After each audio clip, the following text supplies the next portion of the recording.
warahmatullahi wabarakatuh. Waalaikumsalam warahmatullahi wabarakatuh. Halo Sobat Muslimah, Alhamdulillah nih teman-teman Muslimah, kita bisa kembali lagi di Muslimah Live Talk 1.0, tempat Muslimah belajar, berbagi, dan menginspirasi. Masya Allah. Nah, hari ini kita bakal bahas topik yang sangat-sangat penting nih bagi kita, para mahasiswa tentunya, dan khususnya Muslimah.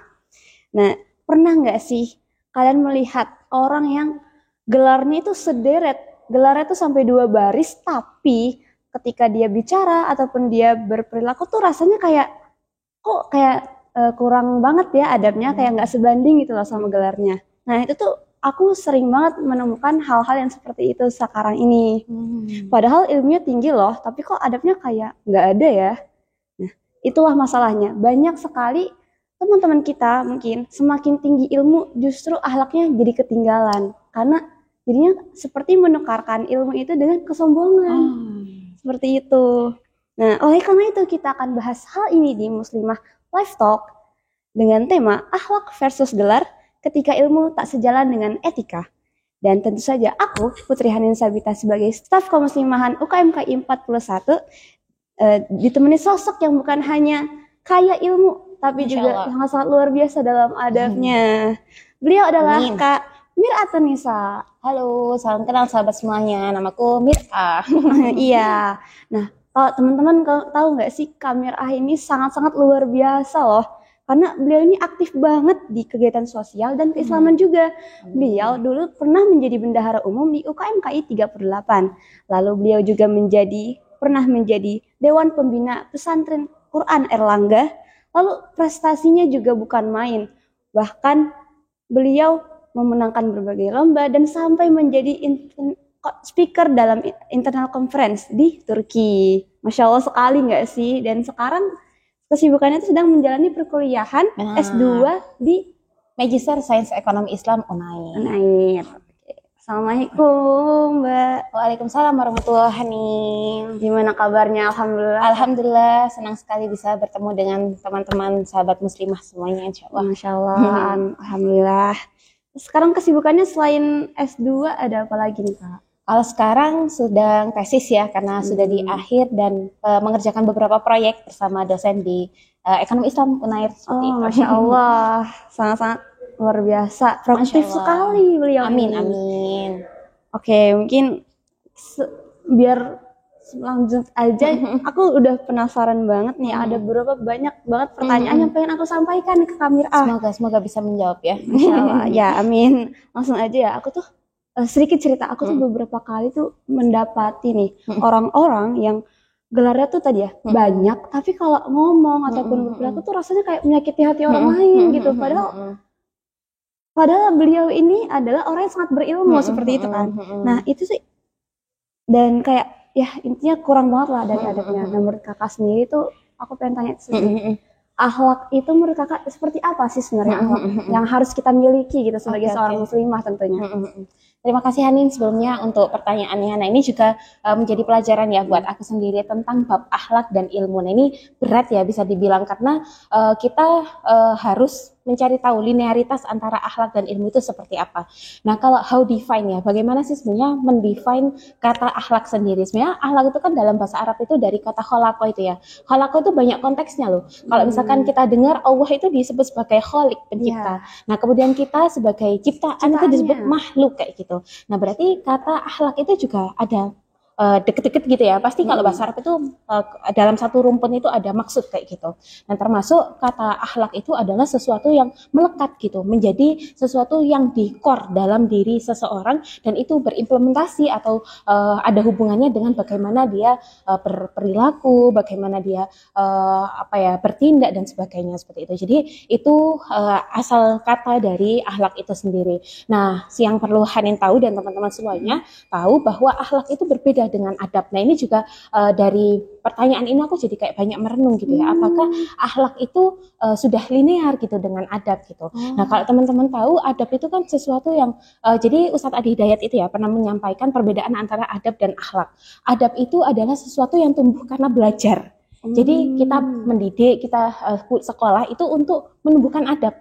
Makanya negara-negara maju seperti Jepang itu orang-orangnya beradab. disiplin, Oh. tertib, teratur. Nah, itu bagian dari orang-orang yang beradab. Berbeda dengan orang yang berakhlak.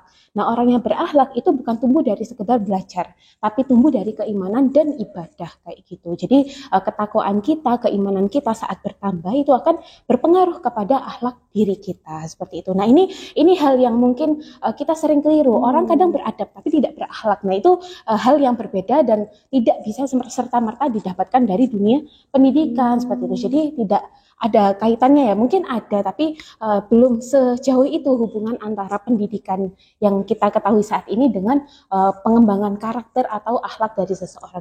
Kurikulumnya ya mungkin yang harus disesuaikan seperti itu. Oh, Masya Allah. Aku juga jujur aja baru ngeh gitu kalau misalnya akhlak dan adab itu berbeda asal usulnya ya, seperti Benar. itu. Nah, jadi kayak apakah bisa dibilang jadi ini menarik banget sih karena jadinya aku baru tahu banget kalau misalnya akhlak dan adab itu beda, nggak bisa disamain, nggak bisa disamakan gitu karena sumbernya tadi sudah berbeda. Adab sumbernya dari pendidikan, dari pembelajaran, kalau akhlak itu bersumber dari keimanan atau ibadah-ibadah yang kita lakukan. Oke, itu menarik banget ya definisi dari akhlak dan adab itu sendiri, teman-teman. Nah, aku mau nanya juga lagi ke kakak nih. Kakak sendiri mungkin beberapa kali udah ngeliat ya orang-orang yang tadi yang ilmunya tuh tinggi tapi mungkin adabnya mungkin ada tapi akhlaknya tuh juga yang kurang seperti itu. Benar. Nah, sebenarnya apa sih yang bikin kesenjangan antara akhlak dengan ilmu yang tinggi itu bisa jauh berbeda seperti itu? Ya, ini mungkin keresahan kita semua ya, karena kita beberapa waktu ini melihat banyak berita-berita yang kurang mengenakkan dan menjadi pengingat gitu ya bagi orang-orang yang sedang mengambil degree lagi gitu, S2, S3, postdoc dan sebagainya, kayak sudah linearkah keilmuan kita dengan akhlak-akhlak kita?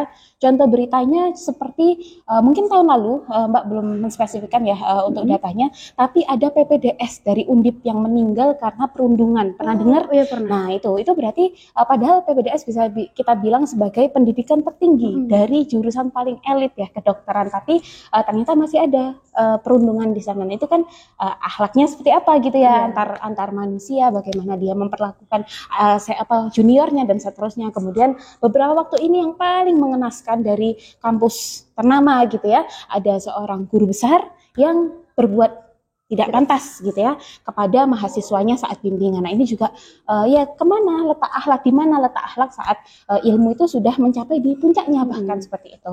Jadi kita melihat ada kok kondisi-kondisi yang ternyata memang tidak sejalan antara ilmu dan akhlak, sehingga kita tidak bisa mengukur akhlak seseorang itu dari gelarnya. Nah, kalau ditanya apa sebabnya gitu ya, in my opinion gitu ya, karena keterbatasan ilmu saya melihat ada beberapa faktor, Hanin. Yang pertama mungkin karena ya saat studi gitu ya, itu orientasinya memang sangat akademik atau keperluan untuk material misalkan seperti itu. Jadi yang dikejar itu ya tugas selesai, apa selesai gitu, tapi lupa untuk mengambil unsur-unsur dari pendidikan, misalkan belajar dari gurunya untuk aspek-aspek selain aspek akademik, misalkan gimana gurunya cara beramal, gimana gurunya cara mendidik diri. Nah, itu hal-hal yang luput gitu ya. Kemudian yang kedua bisa jadi karena tidak adanya role model seperti itu. Jadi dia melihat kalau ya aku sudah sampai di stage ini ya sudah aku berperilaku sebagaimana orang-orang di atasku yang kalau misalkan kita dengar yang PPDS itu kan karena itu sudah menjadi penyakit tahunan gitu ya, turun temurun gitu, jadi kultur kayak gitu. Jadi nggak ada yang menghilangkan kebiasaan buruk tersebut. Nah, itu kan juga kasihan karena tidak ada role model seperti itu. Nah, kemudian juga ada juga karena tidak seimbangnya ilmu dan iman, tidak dibarengi gitu ya, sibuk belajar gitu tapi tidak mendekat ke majelis-majelis, tidak menambah ilmu agama seperti itu, sehingga ya dia sangat orientasinya ke dunia seperti itu. Kemudian juga hilangnya lingkungan yang mengintrospeksi. Nah, ini yang paling penting sih menurutku, karena banyak orang itu yang merasa menormalisasikan kesalahan hanya karena itu sudah menjadi biasa seperti itu. Makanya butuh orang-orang yang bisa mengkoreksi atau meluruskan kembali gitu ya apa-apa yang dianggap salah di tengah masyarakat atau di tengah kultur tersebut. Nah, itu sih hal-hal yang hilang, dan ya kita termasuk aku sendiri ya menjadi orang-orang yang pembeda itu tadi, yang bisa meluruskan saat ada yang tidak sesuai akhlak, tidak sesuai etika, itu kita bisa membantu gitu ya untuk mengembalikan kepada jalan yang terbaik atau yang paling benar. Seperti itu Hanin, insya Allah. Kalau berarti kalau kita dalam mencari ilmu gitu, kita juga harus menyeimbangkan gitu ya, balancing antara agama dan ilmu akademik, ilmu kehidupan. Soalnya ilmu kalau ada ini ya kayak ada quotes gitu ya, ilmu tanpa akhlak itu seperti pisau tanpa pedang, tanpa gagang gitu ya. Tanpa gagang. Jadi bayangin, pisau tanpa gagang tajam sih, bermanfaat nih, tapi ya sangat melukai gitu ya, nggak cuma melukai orang yang di sekitarnya, tapi dirinya sendiri pun akan terlukai seperti itu. Jadi memang harus di balancing antara kedua itu, seperti itu Hanin. Ya, ditambah juga itu guys, teman-teman, buat kita untuk mencari lingkungan dan teman-teman yang bisa mengarahkan kita ke jalan yang benar, seperti itu ya. Itu yang paling penting juga. Itu juga penting banget, Masya Allah. Nah, oke. Ini kakak pribadi lagi nih. Gimana sih cara kita menilai ataupun pandangan dari kakak sendiri terhadap orang-orang yang tadi yang gelarnya tinggi ataupun sudah berilmu tinggi tapi akhlaknya tuh nggak ada. Itu tuh kakak memandang orang-orang seperti itu tuh bagaimana?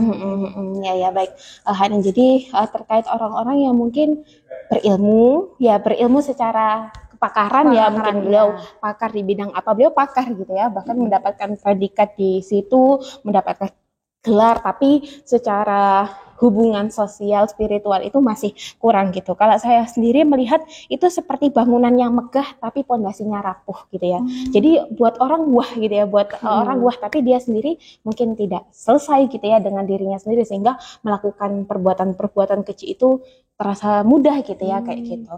Nah itu jadi akhlaknya tidak terbentuk. Nah balik lagi ke pembahasan pertama tadi ya Hanin, tentang akhlak itu kan di Al-Quran itu juga kenapa sih kok yakin banget kalau akhlak itu menjadi kunci gitu ya. Jadi akhlak itu kenapa kok bersumbernya dari ibadah. Ini ada di surat yang kita semua hafal gitu ya. Kutipannya itu inna sholata tanha anil fahsya wal munkar, kayak gitu kan. Jadi sholat itu kan ibadah. Tanha itu mencegah gitu ya. Anil fahsya itu keburukan, kefasikan kayak keburukan yang tumbuh karena syahwat gitu ya. Sedangkan mungkar itu keburukan yang sebenarnya kita tuh sudah tahu Hanin, kayak misalkan berbuat curang, itu kan kita secara logik itu sudah tahu kalau itu adalah perbuatan yang mungkar atau perbuatan yang tidak semestinya, kayak gitu. Nah sholat adalah bentuk ibadah yang mencegah kita untuk berbuat seperti itu. Nah makanya saat kita berpikir kenapa orang itu bisa tidak linear, berarti ya itu tadi, mengkoreksi sederhana sholat aja perlu dikoreksi, karena harusnya kalau dia sholatnya baik, tentu akhlaknya gimana dia berbuat seperti fahsya tadi itu tidak terjadi, mungkar pun tidak akan terjadi gitu. Jadi kecondongan untuk berbuat keji dan tidak pantas itu akan lebih teredam gitu kalau dia memperbaiki ibadah dan akhlaknya. Jadi seperti itulah saat etika itu tidak sejalan dengan ilmu atau gelar yang dimiliki. Berarti emang akhlak itu kita bangun juga dengan kehidupan sehari-hari ya, dari ibadah sehari-hari kita. Itu. Jadi kalau ibadah kita benar, insya Allah akhlak kita juga ikutan benar. Jadi Allah yang akan membenarkan gitu ya, yang memperbaiki akhlak kita kalau kita sudah memperbaiki ibadah-ibadah kita. Lalu apakah orang-orang yang tadi yang ada di pakarnya masing-masing tapi akhlaknya itu kurang, apakah kita bisa jadi panutan oleh kita seperti itu Kak? Ya tentu kita harus memilih ya. Jadi ada kriteria role model ya kalau dari saya sendiri. Jadi saya melihat role model itu dari beberapa aspek dan diutamakan yang terlihat secara fisik. Maksudnya kita tidak mengidolakan seseorang yang tidak nampak di hadapan kita kayak gitu. Misalkan influencer di Instagram itu kan masih sangat depan layar ya. Kita nggak tahu belakang layar. Maksudnya paling gampang adalah mentor-mentor kita, guru-guru kita itu menjadi role model. Nah aspeknya itu nggak cuma tentang kepakaran Hanin, bukan cuma karena wah beliau profesor kita patut mengidamkan atau merole modelkan beliau. Jadi juga lihat tentang ibadah beliau, bagaimana hablum minannasnya beliau, hablum minawahnya beliau gitu. Jadi kita ngefans itu biar menyeluruh gitu ya. Karena keteladanan itu nggak cuma tentang kepakaran. Kepakaran mah bisa ya dicari dari short course gitu ya. Kita ikut kegiatan-kegiatan singkat, kita dapat kepakaran di satu bidang. Tapi tentang pelajaran hidup itu kita harus menempel gitu ya sama beliau gitu ya, melihat bagaimana beliau berinteraksi dan seterusnya. Seperti itu sih kalau tentang role model. Atau berarti untuk menjadikan seseorang itu role model kita harus nilai dari segala aspek, segala cuma aspek. dari Satu Dan dong. kalau bisa banyak berinteraksi gitu. Oke, mungkin itu benar-benar ini adalah pembahasan yang sangat-sangat menarik ya Kak. Nah, terakhir nih Kak, dari semua pengalaman dan perjalanan Kakak sendiri, ada nggak sih pesan dari Kakak untuk teman-teman muslimah kita, apalagi yang sedang berjuang di perkuliahannya, dan kita tuh pastinya sama-sama ingin mengejar gelar, walaupun memang itu hanya sebuah tulisan, tapi itu sangat penting untuk kita juga. Nah, ada nggak sih Kak pesan buat kita semua buat tetap terjaga antara akhlak dan Siap. Kalau disebut mengejar gelar sebenarnya enggak ya, tapi kita lebih ke kalau guru saya pernah punya mentor ya. Ini idola saya, tapi saya belum pernah bertemu fisik. Beliau Pak Khairul Anwar ya, penemu paten 4G kalau teman-teman tahu. Nah, itu saya pernah mentoring sama beliau 10 pertemuan di Salman. Beliau itu pernah ngomong, sekolah itu sampai habis gitu. Jadi ya udah kita kayak berusaha untuk tidak sekedar mengejar degree gitu ya, menambah titel di belakang kita, tapi karena ada jenjang ilmu yang lebih pakar lagi gitu ya, ya udah kita ikhtiarkan kayak gitu. Nah, kalau misalkan tentang pesan ya ini sangat apa ya, saya sangat minim gitu ya pengalaman dan pengetahuan. Kalau saya sendiri melihat bahwa muslimah dengan gelar tinggi, termasuk saya mengejar degree berikutnya atau melanjutkan studi, itu bukan berarti untuk merasa lebih gitu ya, apalagi kayak merasa ego semakin tinggi dan seterusnya gitu. Justru semakin tinggi gelar itu kita semakin mengkoreksi akhlak kita gitu. Apakah ilmu kita itu sudah sebanding dengan tadi ya, dengan ibadah kita, sehingga menunjukkan diri kita itu yang baik itu luar dan dalam gitu ya, istilahnya kayak gitu. Nah, guru saya yang lain itu juga pernah berpesan gitu ya, bahwa kebaikan diri kita itu dilihat saat kita seorang diri gitu. Jadi saat kita berada di kamar paling private kita itu, apakah kita masih sebaik saat kita di depan orang kayak gitu. Nah, itu sama seperti kasus-kasus itu ya, saat nggak ada orang melihat, apakah kita masih jadi orang yang baik sebagaimana mestinya kayak gitu. Nah, itu jadi pertanyaan kayak gitu, karena sejatinya karir tertinggi perempuan ya, karena kita sedang berbicara tentang perempuan, karir tertinggi perempuan itu bukan menjadi CEO, menjadi apa, itu hanya bonus gitu ya. Kalau saya melihat profesi itu sebagai ajang untuk berkarya bagi perempuan seperti itu. Sedangkan untuk profesi tertinggi perempuan ya itu madrasah untuk anak-anaknya seperti itu. Jadi kita mengejar ilmu, bukan mengejar degree, tapi kita berusaha untuk menjadi madrasah yang pertama bagi generasi, dan ilmu tadi itu yang kita dapatkan memuliakan peran-peran kita kayak gitu. Jadi kita lebih mulia karena ya tentu di mana-mana pun pendidikan itu selalu meningkatkan ya harkat hidup dan diri seseorang seperti itu. Nah gitu. Terus selain itu, guru saya tadi itu juga pernah berpesan ya, bercita-citalah menjadi teladan gitu Hanin. Jadi itu pesan yang sangat berat dan ya kayak menjadi pengingat gitu ya untuk diri saya. Bercita-citalah jadi teladan. Kenapa? Karena kalau kita sudah bercita-cita menjadi teladan, maka itu akan berimplikasi pada aktivitas kita gitu. Kita kayak malu berbuat fahsya mungkar atau bahkan hal-hal sepele itu kita malu, karena ya kita ingin jadi teladan, kita ingin jadi orang-orang itu melihat kita luar dalam, menjadikan kita role model dan seterusnya. Tapi itu tidak untuk mempressure diri kita ya, sehingga kita kayak merasa sangat terboundaries gitu, enggak gitu juga kayak gitu. Jadi itu beberapa pesan untuk muslimah. Dan satu hal lagi yang saya coba ingatkan ke diri saya sendiri, untuk menjadi muslimah yang ilmunya itu meneduhkan, kehadirannya itu mencerahkan, dan akhlaknya itu menginspirasi kayak gitu. Jadi itu 3 hal yang harus dibalanskan sebagai seorang muslimah, apalagi kita berpendidikan tinggi, sarjana pun, diploma pun itu sudah bagian dari pendidikan tinggi ya. Jadi tidak perlu untuk melihat hanya S2, S3, postdoc yang dikatakan pendidikan tinggi, karena teman-teman yang sudah mengenyam S1 diploma itu juga sudah bagian dari berpendidikan tinggi kayak gitu. Jadi sudah pendidikan tinggi, maka saatnya kita meninggikan juga akhlak kita untuk menjadi menebar manfaat kepada orang di sekitar kita. Mungkin seperti itu, Hani. Masya Allah, pesan yang sangat-sangat berguna untuk kita semua nih teman-teman muslimah. Apa tadi? Poinnya tadi 3 muslimah ya, yang ilmunya meneduhkan. Jadi kita nggak menjadi ego dengan ilmu kita. Terus yang kedua, kehadirannya mencerahkan. Jadi membawa manfaat kepada orang di sekitarnya, dan akhlaknya itu menginspirasi, memberikan orang-orang jadi kayak aku inginlah menjadi kayak Hanin gitu ya, orang muslimah yang ideal, yang dia taat, kemudian pandai. Itu poin pentingnya ya, karena kita mengedukasi dengan ilmu-ilmu kita. Itu 3 poin yang harus diingat untuk kita semua ya teman-teman muslimah. Siap, amin. Aku jadi ingin menjadi Kak Mir'ah nih. Masya untuk Allah. kedepannya. Masih banyak alpanya. Sangat outstanding sekali Masya Allah Kak Mir'ah ini. Amin. Hada min fadli Rabbi. Ya. Oke, Masya Allah, luar biasa banget ya obrolan kita hari ini bareng bersama Kak Mir'ah. Semoga apa yang disampaikan juga bisa bermanfaat untuk kita semua, untuk bagi yang menonton. Jadi harapannya adalah teman-teman muslimah ini nanti juga menjadi muslimah yang cerdas, tapi juga menjadi muslimah yang berakhlak mulia. Amin. Dan yang pastinya dekat dengan Allah SWT. Dan berpendidikan tinggi. Itu yang harus kita harus kita perjuangkan kejar. semuanya. Betul sekali. Pengingat untuk Hanin dan Mir'ah. Karena itu ya, buat teman-teman muslimah jangan lupa untuk tadi apa-apa yang disampaikan oleh Kak Mir'ah dan dipelajari juga untuk teman-teman muslimah semua agar tadi ya bisa mengimplementasikan semuanya ke kehidupan teman-teman muslimah masing-masing. Insya Allah. Oke, mungkin segitu aja Kak Mir'ah ya untuk Muslimah Live Talk 1.0 hari ini. Senang banget bisa bergabung insya Allah. Iya. Oke, karena itu jangan lupa like, comment, dan share ilmunya karena ini ilmu yang sangat-sangat bermanfaat bagi teman-teman dan teman-teman juga. Oke, karena itu sampai jumpa di episode Muslimah Live Talk selanjutnya.